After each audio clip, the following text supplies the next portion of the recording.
YouTube channel.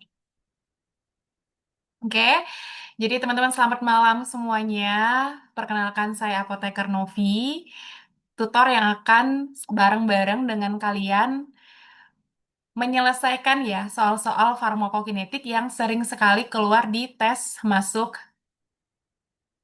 apotekar atau PSPPA, Program Studi Pendidikan Profesi Apotekar. Dan sebelumnya saya juga mewakili tim menyampaikan turut berduka untuk saudara-saudara kita yang saat ini sedang mengalami bencana alam ya, teman-teman. Sekalipun sebenarnya saya pun juga terdampak karena saya domisilinya ada di Medan. Oh iya, hujan besar jaringannya jelek. Oke. Ya, teman-teman.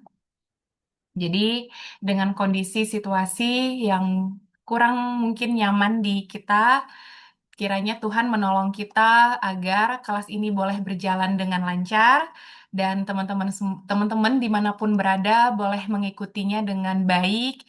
Nanti kalau ada pertanyaan-pertanyaan yang ingin ditanyakan, silahkan tuliskan di kolom chat ataupun dibuka mikrofonnya.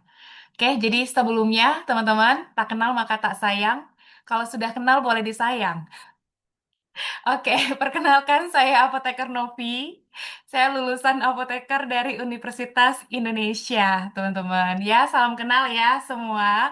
Mungkin beberapa teman-teman udah pernah nih lihat video edukasi saya. Nah, ini saya orangnya, teman-teman.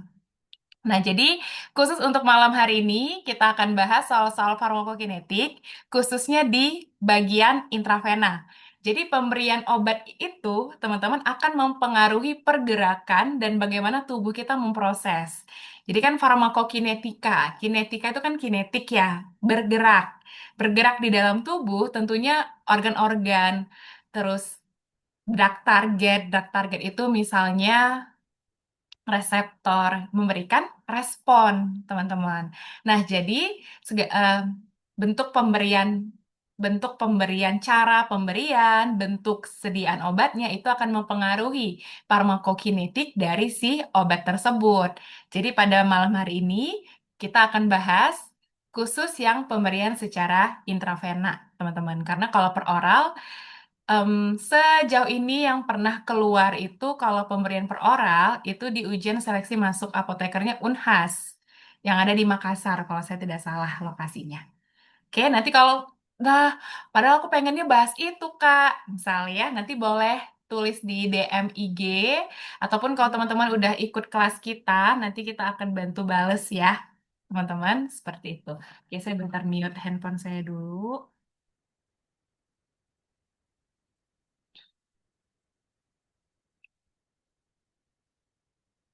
Oke.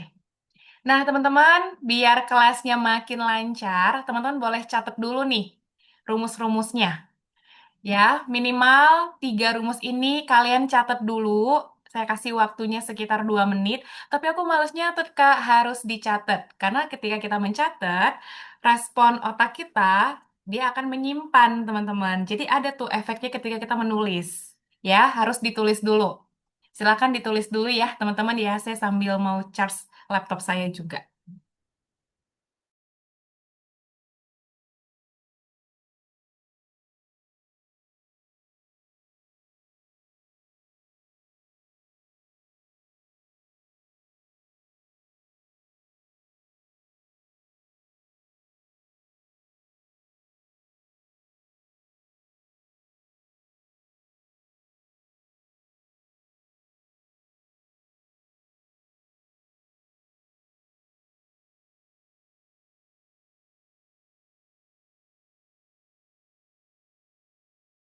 Nanti kalau misalnya jaringan saya putus-putus, tolong kabarin ya. Karena memang jaringan di tempat saya mulai stabil itu mulai tadi pagi, teman-teman. Ya, karena kemarin itu kita puncak-puncaknya banjir, bahkan ketinggiannya itu cukup tinggi. Seperti itu. Udah dicatat semuanya?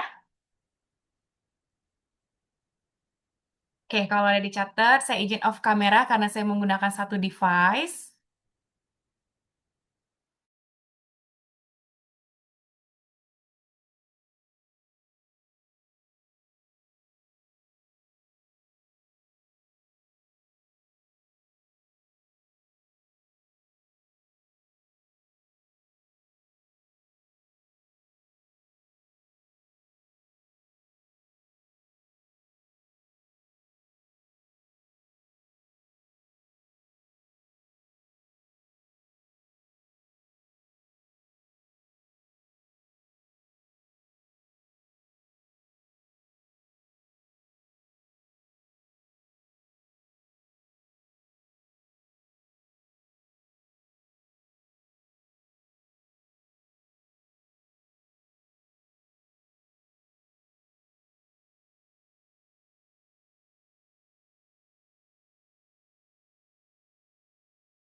Oke, saya minta jadi lucu ya.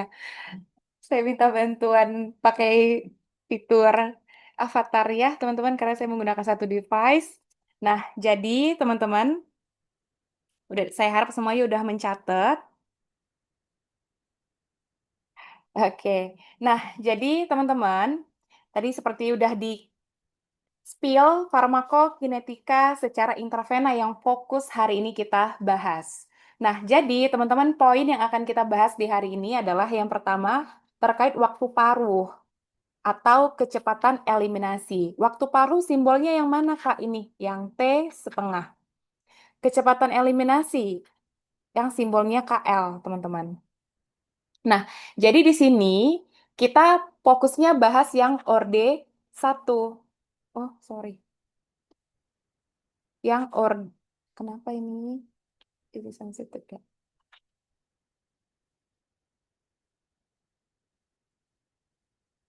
Sebentar ya. Hmm,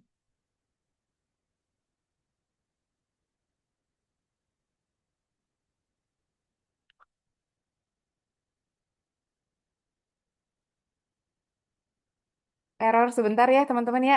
Ininya error nih, saya juga bingung.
Oke. Ya, jadi kelas hari ini eh saya ganti itu dulu ya, ganti fitur. Jadi kelinci. Nah, teman-teman, yang akan kita bahas di sini waktu parunya adalah orde satu ya. Nah, jadi kalau misalnya ditanya nih ketika wawancara, misalnya tanya wawancara, kamu dapat dosen yang misalnya dosen pewawancaranya itu fokus di bidang keilmuannya adalah di bidang farmasi klinis farmakokinetik ditanya.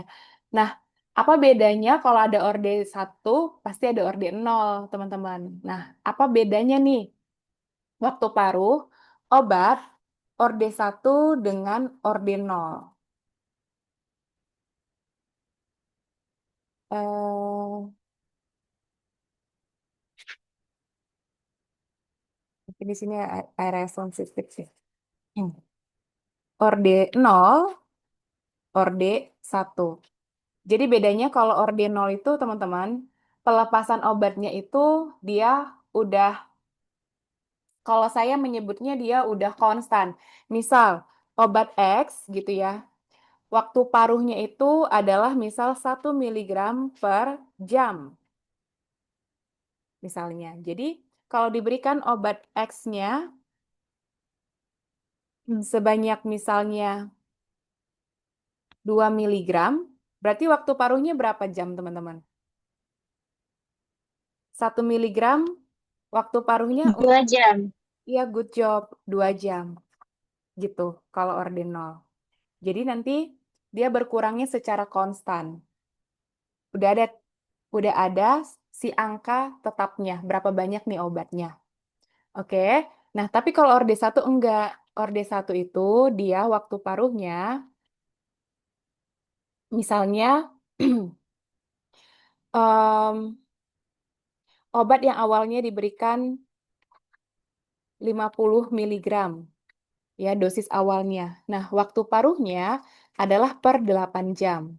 Jadi waktu paruh itu kan adalah waktu yang diperlukan si zat aktifnya, konsentrasinya itu berkurang menjadi setengahnya di dalam tubuh kita.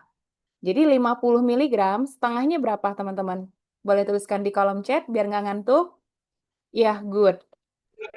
25. 25 miligram. Jadi nanti di waktu ke 8 jam, oh sorry, di waktu ke 8 jam,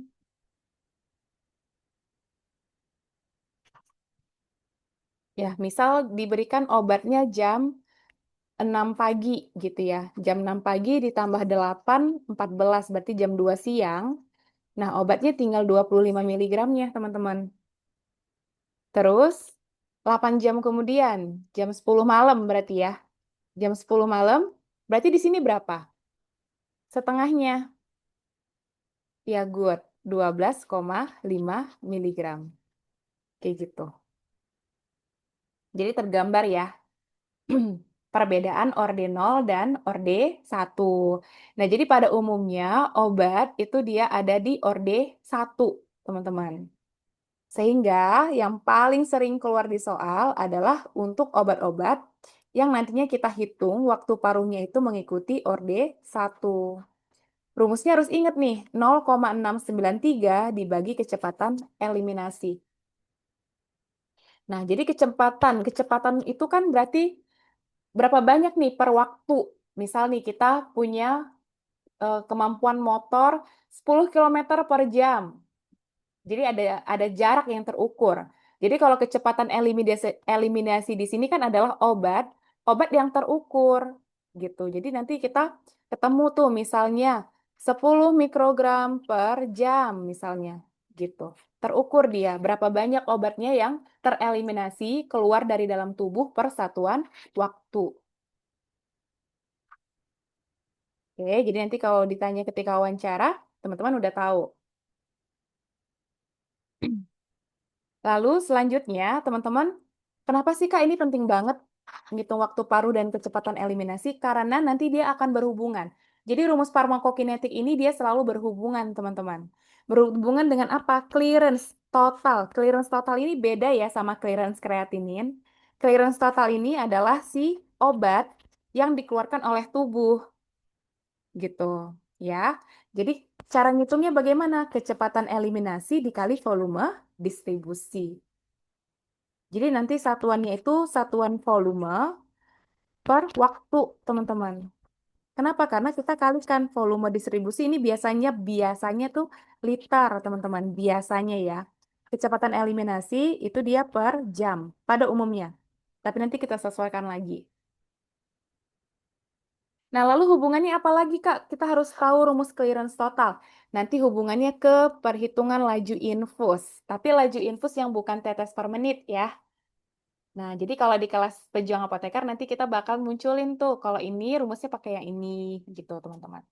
Di sini laju infus yang biasanya satuannya miligram per jam atau mikrogram per menit. Rumusnya ada 3, teman-teman. Nah, yang mana Kak yang dipakai? Tergantung yang tersedia di soal. Jadi kalau nanti di soal ada CSS apa lagi tuh Kak? CSS itu adalah concentration steady state atau konsentrasi steady state kadar tunak, teman-teman. Saya terjemahin ke Indonesia ya. Atau disebutnya kadar tunak.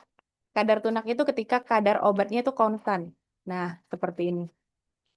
Oke, atau di soal, ingat ya, di soal juga sering disebutkan konsentrasi yang diinginkan. Nah, ini juga. Jadi kalau ada konsentrasi obat yang diinginkan, nah itu adalah clue untuk CSS. VD apa Kak? Volume distribusi.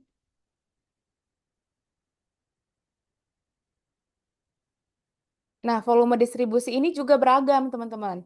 Ada yang dikasih tahu 20 liter. Ada yang dikasih tahu, misal 0,5 liter per kilogram berat badan. Di soal, nanti dikasih tahu tuh, berat badan pasien 100 kilo. Berarti berapa liter, teman-teman? Volume distribusinya. Ayo, boleh dihitung? Maria 50, Husnil 50.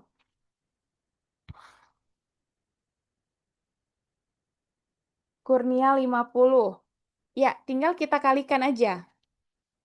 Ya, jadi 0,5 liter per kilo dikali berat badan pasien. Dapatlah hasilnya 50 liter. Jadi jangan lupa kalikan. Kadang dibuat dalam persen. Dalam persen misalnya 20% dari berat badan pasien. Coba, misal berat badan pasiennya 80 kilo, teman-teman. Berarti berapa volume distribusinya?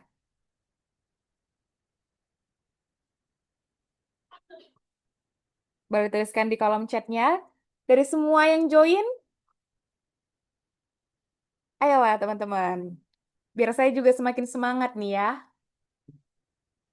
Setelah kepanikan banjir yang kemarin. Ya, 16. Jadi tinggal kita kaliin. Ya, jadi 20 per 100. Ini kan 1/5 ya. Dikali 80. 16 liter. Gitu. Jadi hati-hati untuk volume distribusi ini. Lalu dikali kecepatan eliminasi. Nah, ternyata teman-teman, dari rumus volume distribusi dikali kecepatan eliminasi, ini adalah rumusnya clearance. Jadi kalau nanti di soal ada clearance, ada konsentrasi steady state, kita diminta untuk menghitung laju infus, tinggal kita kaliin. Jangan, loh kok clearance pula ini? Mana volume distribusinya? Mana kecepatan eliminasinya? Nggak perlu lagi kita cari. Karena volume distribusi dikali kecepatan eliminasi adalah clearance. Oke, lalu selanjutnya teman-teman. Rumus yang ketiga, dosis muatan dikali kecepatan eliminasi. Jadi dosis muatan ini, teman-teman kalau kita pecah lagi, ini adalah CSS dikali volume distribusi. Ini pernah keluar di soal masuk apotekernya USB. Diminta menghitung dosis muatan. Nah, dosis muatan apa lagi tuh, Kak? Dosis muatan itu, teman-teman saya tulis di sini ya, atau loading dose. Nah, dia adalah dosis awal yang diberikan itu dalam jumlah yang besar. Tujuannya apa? Untuk mencapai konsentrasi obat terapeutik yang cepat. Ini biasanya di kasus-kasus IGD. Gitu. Tapi harus tetap dipantau. Ya, nggak boleh asal-asal juga. Ini pernah keluar di soal UK ya, kenapa diberikan dosis muatan atau loading dose. Oke, silahkan ditulis ya, dicatat. Kalau ada yang mau ditanyakan, silahkan ya, teman-teman.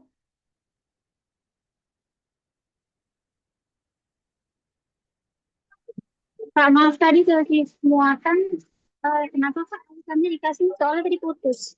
Oke, dosis muatan itu atau loading dose, nah itu adalah dosis yang diberikan dalam jumlah yang besar, diberikan itu sekali, berarti dia di awal. Nah, tujuannya apa? Untuk mempercepat nih tercapainya efek terapeutik, untuk mempercepat konsentrasi obat itu di dalam rentang kurva terapeutik, gitu. Supaya efeknya juga cepat dirasakan oleh pasien dan biasanya itu sekali aja. Nah, selanjutnya gimana? Selanjutnya kita pertahankan konsentrasinya. Kalau ingin mempertahankan konsentrasi, berarti kita berikan dosis maintenance. Gitu.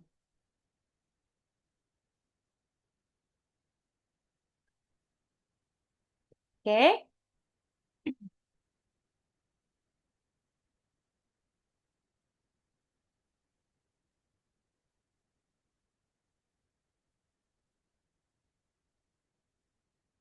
Tentang AUC, area under curve, AUC apa nih? AUC data urin itu biasanya keluar di perhitungan bioavailabilitas.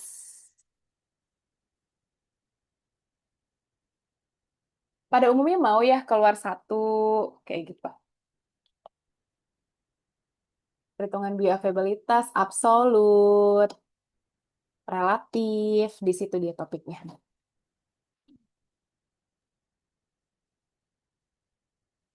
Oke, coba teman-teman. Ini soal masuknya apoteker ISTM nih.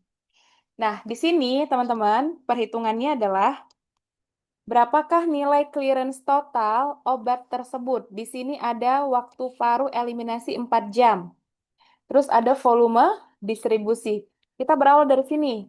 Diketahui waktu paruh sama volume distribusi. Berarti kita bedah dari rumusnya langsung. Clearance sama dengan volume distribusi dikali kecepatan eliminasi. Kecepatan eliminasi nggak ada, tapi yang ada waktu paruh. Jadi kita masukkan langsung bisa 30 liter dikali. Kita bedah dari sini teman-teman. Kecepatan eliminasi itu kan 0,693 per waktu paruh. Jadi langsung dikali 0,693 dibagi 4. Nah, coba tulis. Berapa teman-teman jawabannya?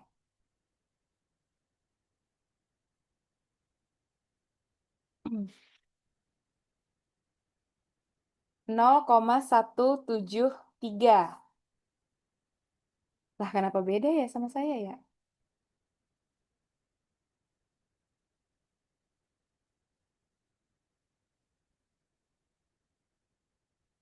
5,20 ya, teman-teman ya, benar ya? Kenapa saya jadi meragukan jawaban saya sendiri? Saya hitung pakai kalkulator lagi deh. 30 dikali 0,693 dibagi 4. Iya, benar ya. 5,197. Nggak ada nih, teman-teman. Jadi kita lakukan pembulatan. 5,2 liter per jam.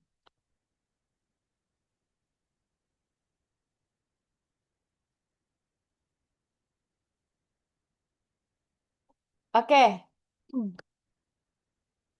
Ya, selanjutnya teman-teman, coba hitung.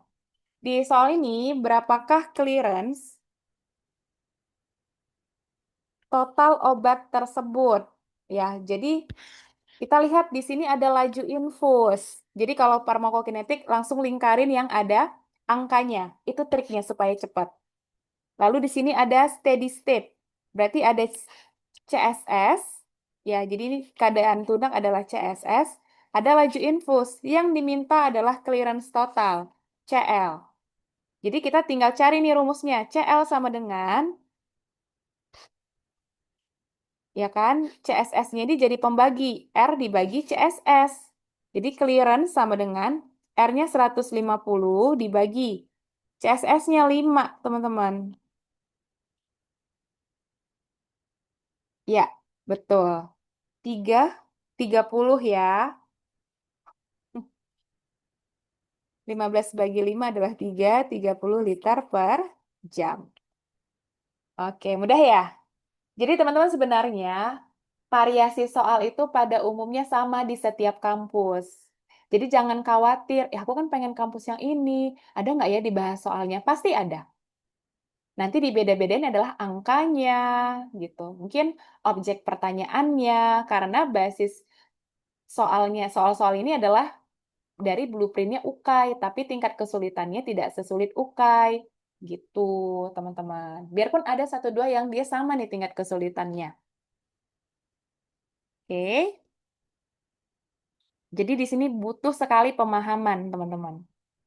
Nah, jadi sebelum lanjut, teman-teman, ada iklan dulu ya. Jadi di kelas Desember, kita ada 11 kali pertemuan live, oke, dengan 5 tryout berbasis CBT. Ini banyak banget yang terbantu ya, jadi bisa dikerjakan berulang-ulang.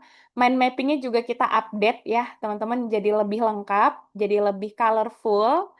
Terus di setiap pertemuannya nanti kita akan ada soal-soal wawancara, terus ada soal OSCE. Oh iya, nanti kita di akhir jangan langsung leave, kita akan bahas satu soal OSCE ya, teman-teman, untuk bekal kalian ujian masuk apoteker ataupun nanti mengikuti perkuliahan apoteker ya, dan juga ujian OSCE apoteker ya. Nah, ini adalah contoh mind mapping yang akan kita bahas. Selain mind mapping, kita ada juga cara-cara cepat untuk ngapalin obat-obat tertentu ya di bagian farmakoterapi, farmasi klinis. Oke, jadi silahkan daftar ya, join ya untuk kita akan bertemu di banyak kelas membahas-bahas trik and trik, jawab soal, mempersiapkan teman-teman semua siap untuk ujian masuk apoteker dan lulus pastinya. Oke, nah baru deh lanjut. Oh, di sini ada pertanyaan ya. Apa nih pertanyaannya? Oh, Gimana ya? Saya mau ngulang dulu. Ini mirip-mirip ya. Nanti saya ulang deh yang ISTN. Kalau menghitung dosis untuk pasien dengan clearance tertentu, bakalan keluar nggak ya? Clearance gimana nih? Coba tuliskan. Kalau misalnya pasien gagal ginjal, nanti itu biasanya sudah ada clue-nya. Berapa nih clearance-nya? Nanti tinggal kita kalikan ke situ. Seingat yang saya pernah ketemu soal soal yang dia ada pasien tertentu. Coba teman-teman sekarang kerjakan soal ini di bawah 1 menit.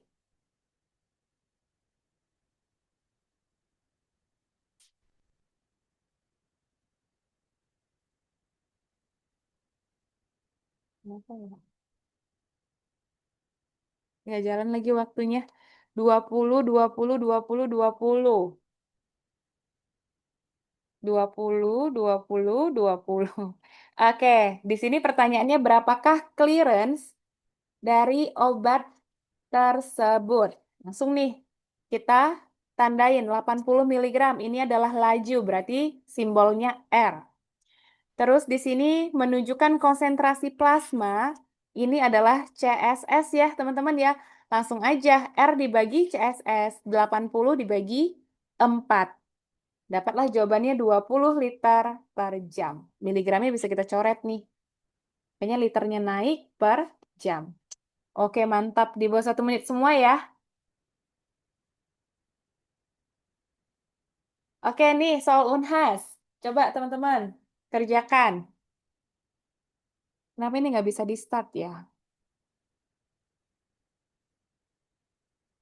Yang udah nemu, boleh tuliskan di kolom chatnya.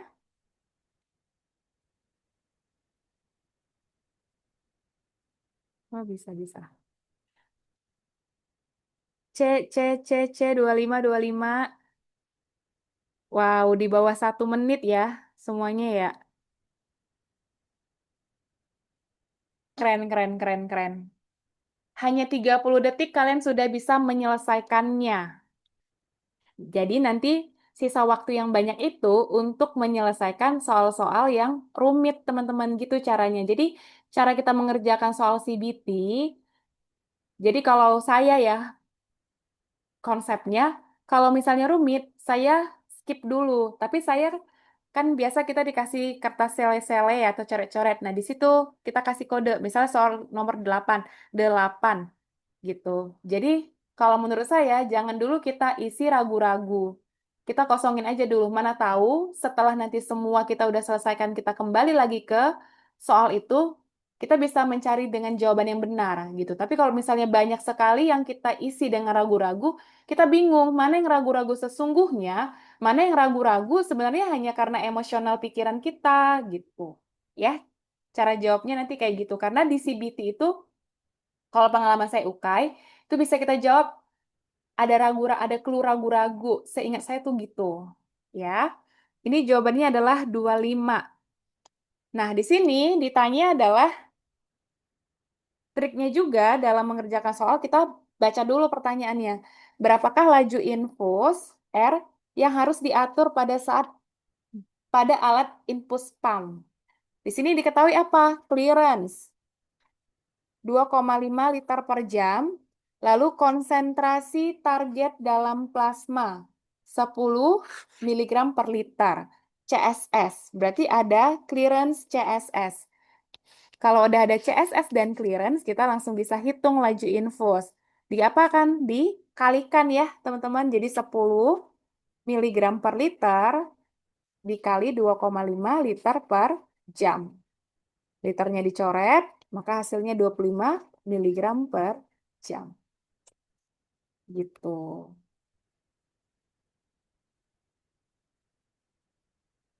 Oke. Sebenarnya soal ISTN tadi mirip-mirip. Tapi kalau misalnya belum paham juga, nanti saya kembali lagi. Coba teman-teman soal berikutnya nih, soal UBK. Universitas Bakti Kencana. Soal masuk apotekernya. Pertanyaannya berapakah clearance total obat tersebut? Satuannya liter per jam. Di sini teman-teman kita lihat ya, diberikan infus lidocaine dengan laju 2 miligram per liter. Ini adalah R. Terus keadaan tunak CSS. 3 miligram per liter. Ditanya clearance. Nah, tadi kita R sama dengan CSS dikali clearance ya. Jadi R sama dengan per CSS untuk mencari clearance. R di sini adalah 2 miligram per menit ya, teman-teman. Tapi lihat satuannya di sini jam. Oke, 1 jam. Jadi untuk ubah ke 1 jam, kita kali 60 menit. Kenapa Kak dikali 60 menit? Karena 1 jam sama dengan 60 menit. 2 dikali 60, 120 miligram per jam. Nah, jadi kita sudah nemu R-nya adalah 120 miligram per jam. Dibagi, CSS-nya berapa? 3. Maka hasilnya adalah miligram per liter. Jadi miligramnya dicoret, 120 dibagi 3, 12 bagi 3, 40 liter per jam. Yang C, seperti itu. Ya, betul. Oh, tadi pada dapat 0,66 ya? Aduh, terkecoh nih, teman-teman. Tidak ya. Kenapa, Kak? Tidak. Karena satuannya beda. Di sini R-nya per menit, diminta satuannya adalah dalam jam. Seperti itu. Jadi, harus hati-hati juga ya, teman-teman, kalau mengerjakan soal farmakokinetika. Satuan itu bisa mengecohkan kita.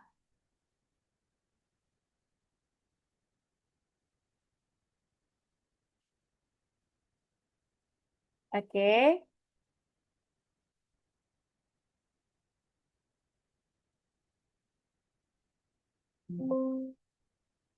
Oke, iklan lagi ya. Jadi ini adalah jadwal kelas kita. Memang biasanya nanti ada revisi ya, teman-teman.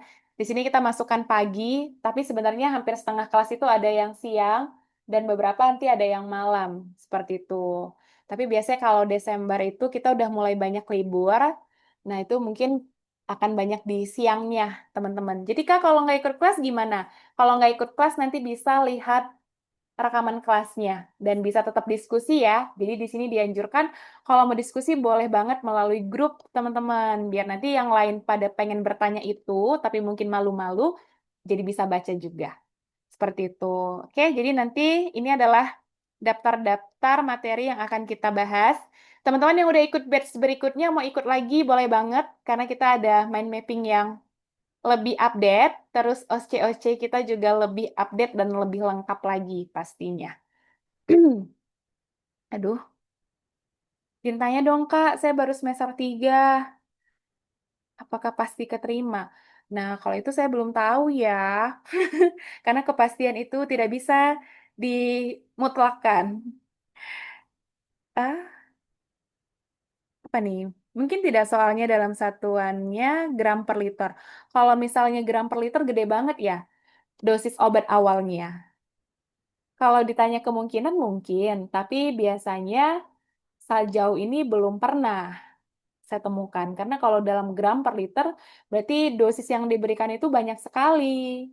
Gitu. Tapi mungkin gram per liter itu bisa aja untuk mengecohkan nanti nilai koma-koma. Ya bisa aja. Gitu. CSS udah pasti miligram per liter. CSS itu kan konsentrasi steady state ya, konsentrasi obat di dalam plasma. Plasma itu kan cairan, makanya dia bervolume, liter. Terus kan konsentrasi, konsentrasi itu kan terukur obatnya. Ya bisa dalam miligram, bisa dalam mikrogram, seperti itu. Tapi pada umumnya miligram per liter atau mikrogram per mili. Pada umumnya seperti itu. Kalau misalnya ditanya bagaimana cepat menghafal, kalau saya pribadi, ini sebenarnya harus kenal diri kita sendiri, teman-teman. Kalau saya itu, saya harus paham dulu. Jadi nah, ketika saya menghafalnya, ada analogi di dalam pikiran saya, sehingga jadinya relate. gitu. Caranya gimana? Saya biasa baca dulu, saya baca, saya paham, terus saya buat rangkumannya. Itulah kenapa teman-teman pada punya mind mapping. Itu adalah rangkuman saya dulu ketika saya masih masa-masa sekolah, teman-teman. Gitu. Jadi saya rangkumkan, terus saya hafalin, ya karena dibaca aja kadang suka lupa gitu ya, saya hafalin, tapi dengan pemahaman. Dan biasanya saya tulis kembali, biasanya 3 kali saya tulis lagi gitu. Memang harus rajin diulang. Kalau saya tipenya seperti itu. Terus kita harus tahu jam terbaik kita belajar. Kalau saya memang morning person. Jadi jam-jam segini saya sebenarnya udah agak-agak ngantuk, teman-teman. Jadi saya paling powerful energinya kalau pagi, subuh ke pagi itu saya powerful banget. Nah, di situ biasanya saya membaca teori-teori di mana saya harus paham. Di situ setelah itu saya akan menghafal gitu. Jadi mulai sekarang kita harus tahu kita itu energinya itu di jam berapa. Jadi ketika energi kita full, gunakan itu sebaik mungkin. Jangan scrolling-scrolling ya, teman-teman. Kalau misalnya lihat edukasi-edukasi boleh, tapi kalau saya pribadi saya memang membatasi sekali ya screen time saya karena entah kenapa kalau misalnya durasi video itu pendek, atensi kita untuk fokus juga dipengaruhi ya teman-teman, gitu. PPM itu, eh, aduh beda cerita ya Dek. Kalau misalnya PPM itu kan part per million. Dia nggak pernah ditulis dalam PPM. PPM itu dipakai ketika farmasi kimia, kimia farmasi. Belum pernah ya kita temui di klinis itu dia PPM. Jadi PPM itu kan satuan-satuan konsentrasi yang biasanya digunakan di kimia farmasi. Takutnya tidak orang klinis misalnya tahu mungkin tahu, cuman agak asing gitu ya. Kalau misalnya keluar dalam bentuk VPN bercampur baur. Enggak ya?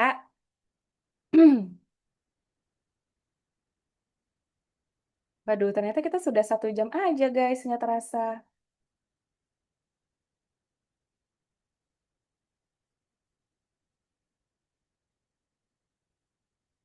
Oke.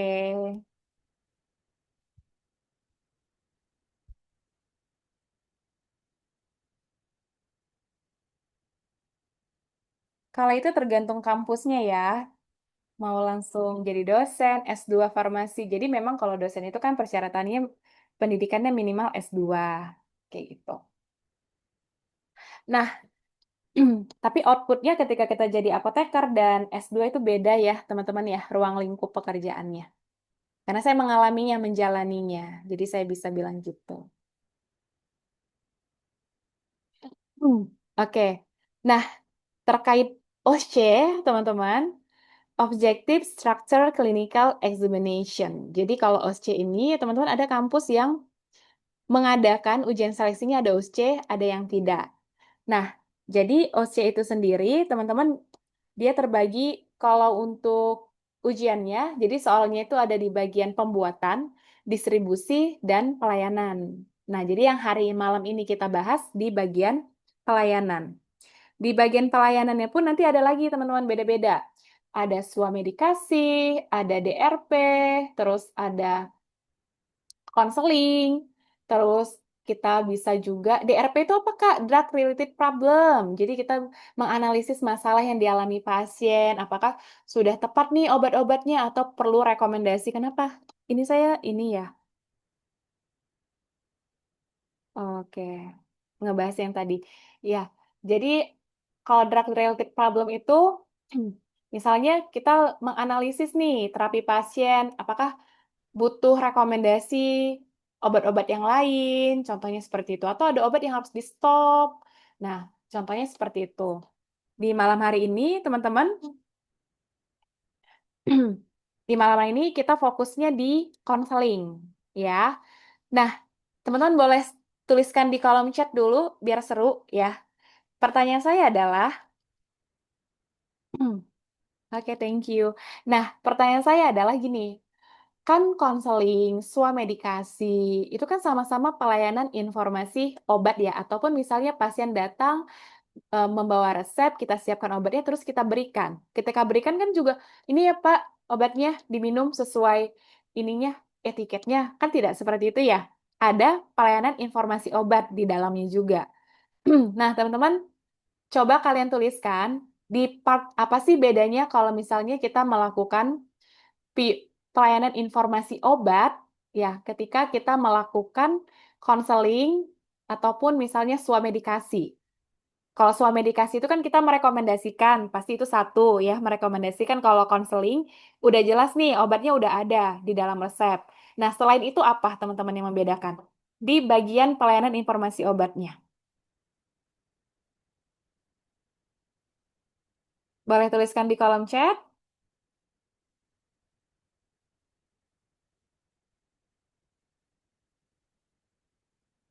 Wah, saya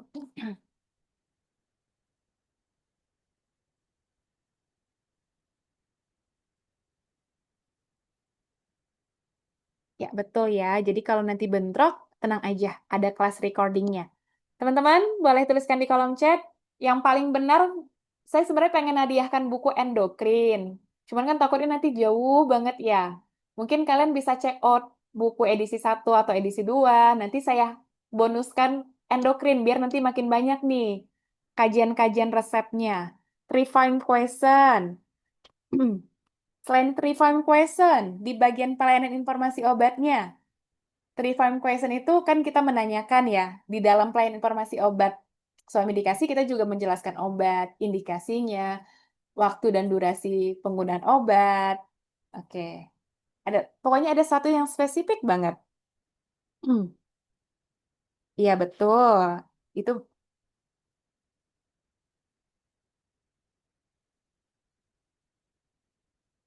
ya. Jadi, oke, saya udah keep Fatmawati. Kalau misalnya konseling dua arah, gimana nih yang dua arah itu, teman-teman?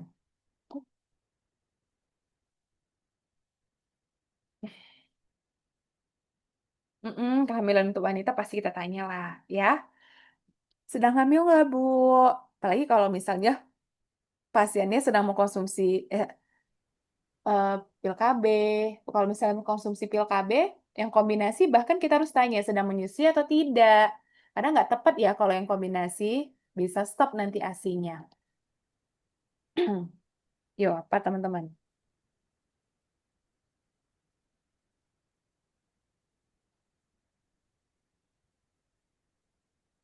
Kepatuhan minum obatnya, interaksinya, timbal balik.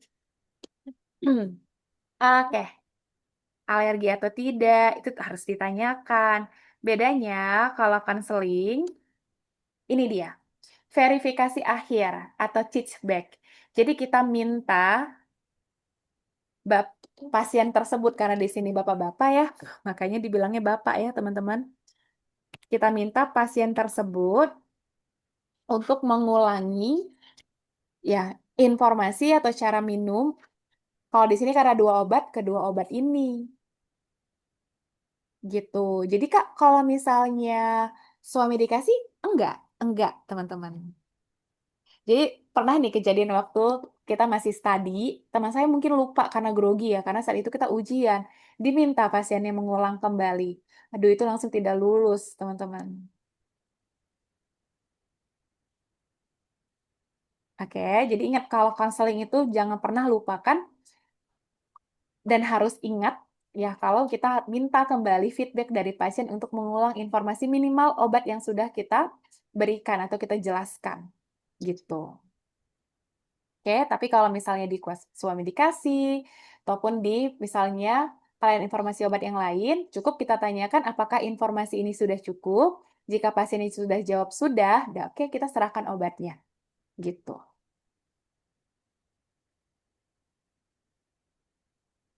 Nah, jadi teman-teman, ini adalah bergeser sendiri. Resep PTU. PTU itu apa?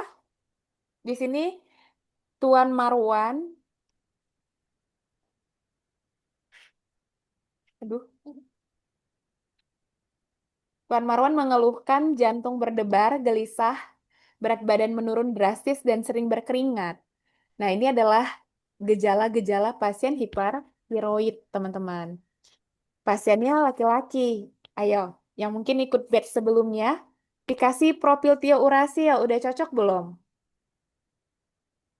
Pertanyaan dari Adinda sudah terjawab oleh saya tadi ya. Ah, Tasya bilang belum. Tidak, udah. Coba diingat-ingat lagi. Kemarin waktu kita bahas soal, ada nggak yang jawabannya PTU? Selain untuk bumial trimester 0 sampai 3, propiltio urasil juga bisa diberikan untuk pasien-pasien yang mengalami badai tiroid. Oke. Hmm. Jadi diberikan 100 miligram, Numoro 30, sebanyak 30 tablet. Di sini sehari 3 kali ya, teman-teman ya.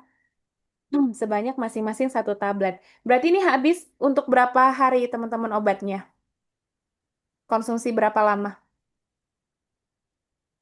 Good, 10 hari. Propanolol. Propanolol golongan apa guys? Beta agonis atau beta blocker? Beta blocker. Ya good, Valen. Beta blocker. Ya. Nah, beta blockernya untuk apa? Kok dikasih ke pasien hipertiroid?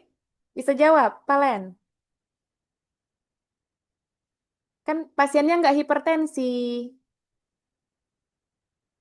Kenapa tuh dikasih beta blocker? Atau boleh tuliskan di kolom chat yang tahu. Yang kemarin untuk tremor, Kak. Denyut jantung, jantung debar-debar. Ya, yang paling tepatnya adalah itu, heart rate-nya naik, teman-teman.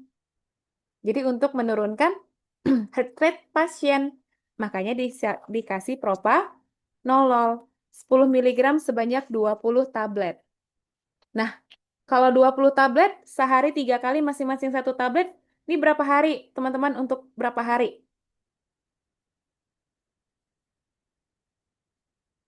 7 hari, ya bolehlah 7 hari ya.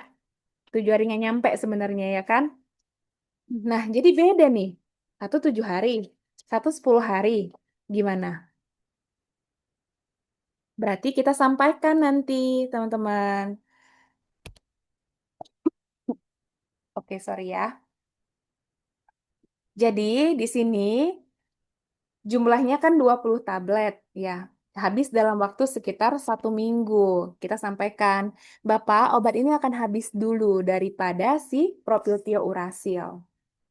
Nah, jadi nanti Bapak konsultasi kembali ke dokter ya, apakah perlu dilanjut atau tidak. Jadi di sini nanti pasiennya akan ceritakan gejala-gejala yang dirasakan pasien ke dokter. Ketika misalnya Pak obat propanololnya lebih cepat habis dibandingkan propiltio urasil, karena propiltio urasilnya selama 10 hari.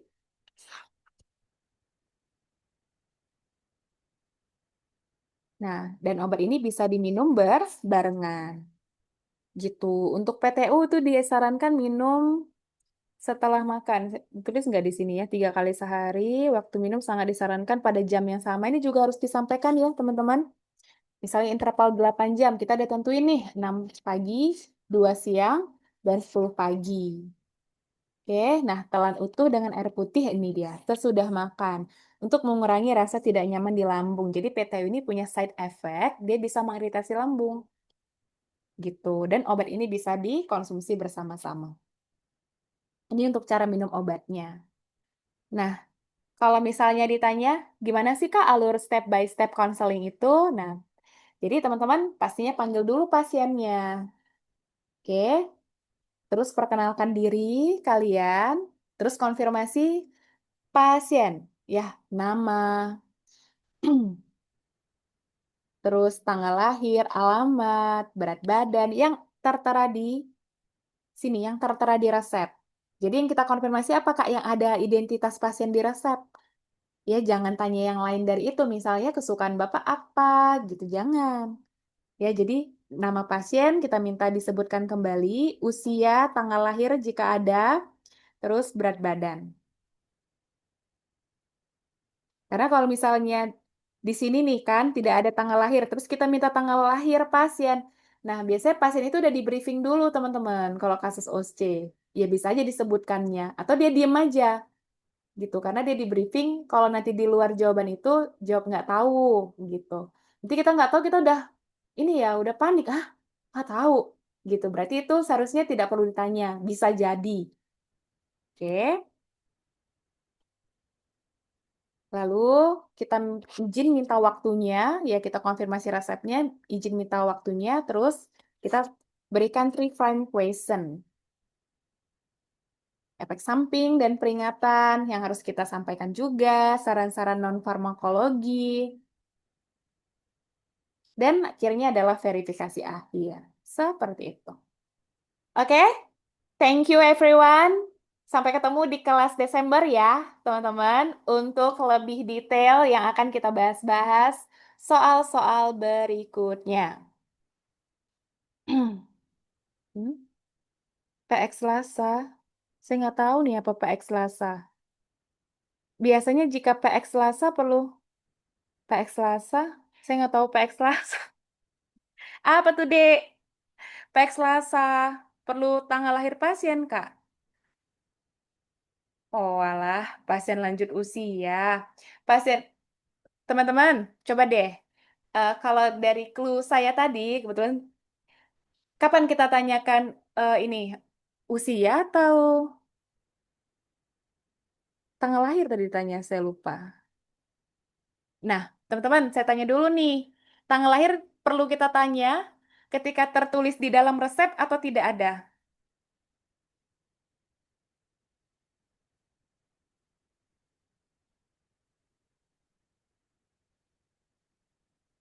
Iya, kalau nggak ada dituliskan di resep, jangan minta pasien bilang tanggal lahir. Tadi kan udah saya jelasin juga ya, udah di briefing nih pasiennya. Oh, pasien dengan nama sama atau mirip. Biasanya pasiennya cuma satu, deh. OSC itu satu station, satu kasus. Tapi kalau misalnya kasus, kalau misalnya kita real di rumah sakit, di apotek, di klinik, pastilah kita tanya tanggal lahirnya ya. Tapi kalau OSC itu satu soal satu station, nanti kita akan bahas secara detail. Nggak apa-apa, ini justru pertanyaan yang bagus ya. Di sini kan semuanya belajar ya, hal yang baru mungkin.